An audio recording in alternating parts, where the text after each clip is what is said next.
প্রিয় শ্রোতা বন্ধুরা, মেডিকেল অ্যাস্ট্রোলজি অ্যান্ড বাস্তুশাস্ত্রের পক্ষ থেকে জানাই নমস্কার।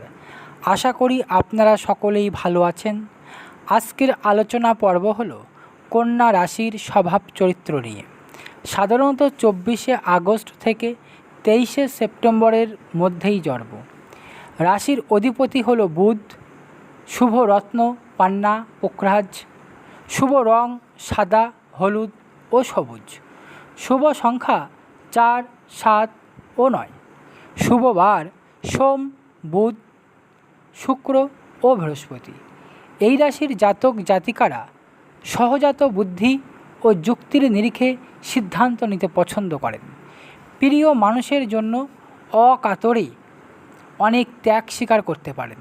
আকর্ষণীয় ব্যক্তিত্বের অধিকারী কন্যা রাশির জাতক জাতিকারা তীক্ষ্ণ স্মৃতিশক্তির অধিকারী হয়ে থাকেন। এরা সচরাচর ভালোবাসার প্রতিদান পান না বলে মনে করেন, যে কারণে প্রায় অন্যের উপরে অভিমান করে থাকেন।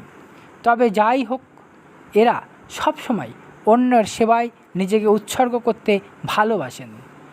ভালো কাজের অংশগ্রহণের মধ্যে এরা আত্মতৃপ্তি পান। সঙ্গীত, গণিত, যুক্তি ও কর্মদক্ষতা এই রাশির জাতক জাতিকার হলো এক অনন্য গুণ। সাংগঠনিক দক্ষতার কারণে এদের উপরে সমাজেই গুরুত্বপূর্ণ কাজের দায়িত্ব অর্পণ করতে দেখা যায় সকলের।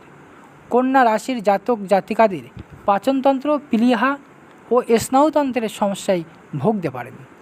বন্ধুরা, আমার এই আলোচনা পর্ব আপনাদের ভালো লেগে থাকলে অবশ্যই আমার চ্যানেলটি সাবস্ক্রাইব করতে ভুলবেন না। আর অধিক ভালো লেগে থাকলে এবং অন্য কোনো কিছু জানার থাকলে আমার চ্যানেলে আপনারা অবশ্যই কমেন্ট করবেন, লাইক করবেন এবং বেশি বেশি শেয়ার করবেন। ধন্যবাদ। জয় শ্রীরাম।